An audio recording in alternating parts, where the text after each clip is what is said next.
Hi. In this video we will learn more about aircraft nationality and registration marks. What do you mean by aircraft nationality? Nationality of an aircraft, simply. But what is that? That means the nation or the state whether the aircraft is primarily registered. Okay, that means the nationality of an aircraft. If an aircraft is registered in India, the nationality of that aircraft is of Indian nationality.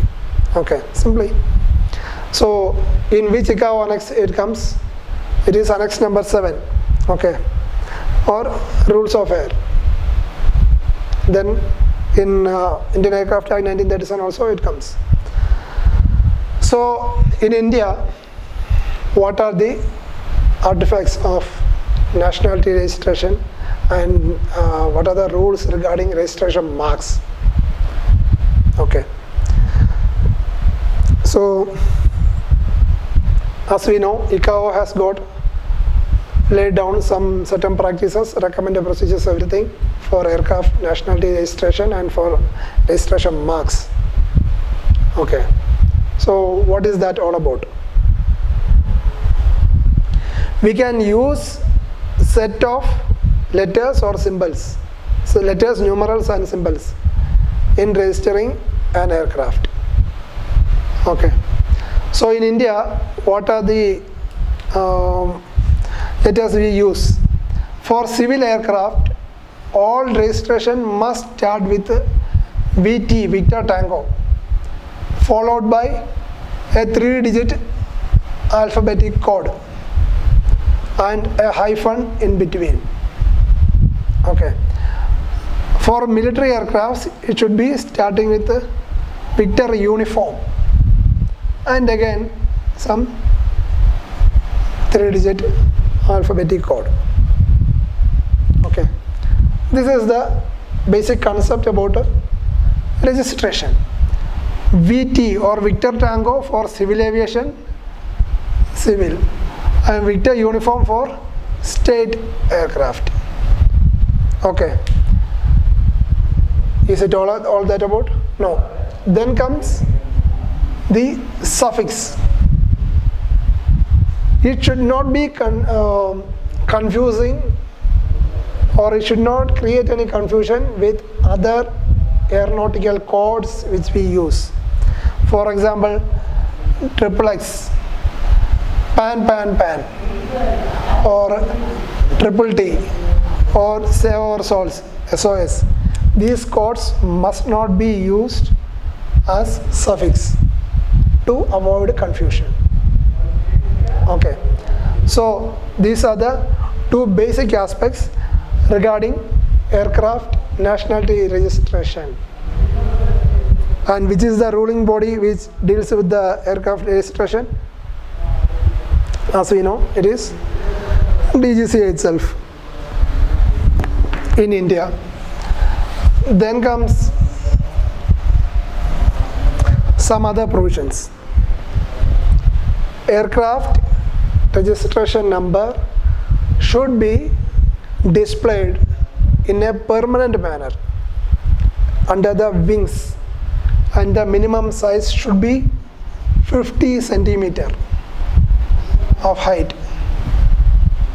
Okay, PT, this should be 50 centimeter in wings. And in fuselage, for example, in the fuselage part also it should be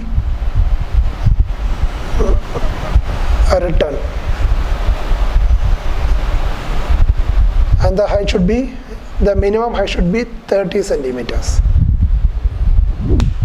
30 centimeters in fuselage and 50 centimeter in the downside of the wings for easier recognition actually. This is the minimum size, and the font should be easily visible and there should be no confusion on reading and all, and it should not be of such a type that it may not be easily recognizable. It should be easily visible. and it should be distinct from the background color also. It is usually done in a white background and black letters. Okay. Apart from this registration number, we can use the emblems of aircraft manufacturer or the operator of the owner or the owner also. But it should not be confusing, or it should not blend with the aircraft registration number or whatever it is displayed in the fuselage or wings. Okay. Then comes displaying of advertisement. No advertisement should be displayed in an aircraft unless prior permission from DGCA is obtained. So I think you may see the advertisement of films and all in aircraft livery. So what is that? How can it be done? You have to obtain special permission from DGCA for displaying all that. That's it. Then comes national provisions regarding certificate of registration. In an aircraft registration certificate, what are the details usually which comes? One is type of aircraft, then comes constructor's number, manufacturer's number for identification, and then comes year of manufacturer, nationality and registration marks referred, and full name and address and full name and nationality and address of the owner. Owner's details will all be furnished in the registration certificate. And if the aircraft is a leased one, the lease regarding details also will be mentioned. Lease regarding details means the address and details of the leasing company. It also will be mentioned. Then there is a register of aircraft in India. In that register, every registered aircraft, the details of every registered aircraft will be, the particulars of every registered aircraft will be entered. That is for the inspection purpose, everything for the ICAO, if a need arises. Okay. Then comes use of state mark.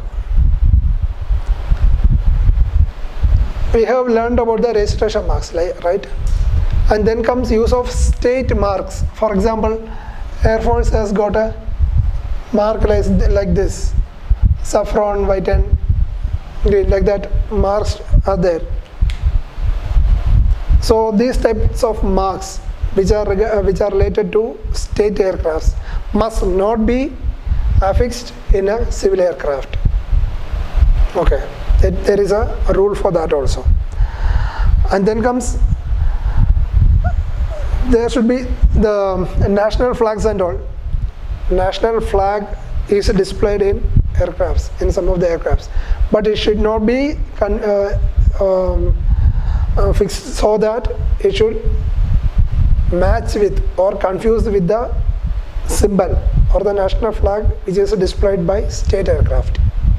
There should be no confusion arising whether the aircraft is a state aircraft or a commercial aircraft. It should be displayed distinctively. And just remember, VT, Victor Tango, is for the registration of Indian civil aircraft, and VU, Victor Uniform, for the state aircraft. Starting letters, two letters will be VT for commercial or civil, and VU for state aircraft. And the font size, 30 centimeter in fuselage and 50 centimeter of height in wings.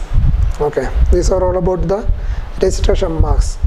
And remember the combinations like PAN, which is a distress code, PAN, SOS, triple T and triple X must not be used in conjunction with the VT, Victor Tango. So these are the codes which should be avoided in order to avoid confusion. Okay, this is all about aircraft registration, marks and registration. Thank you.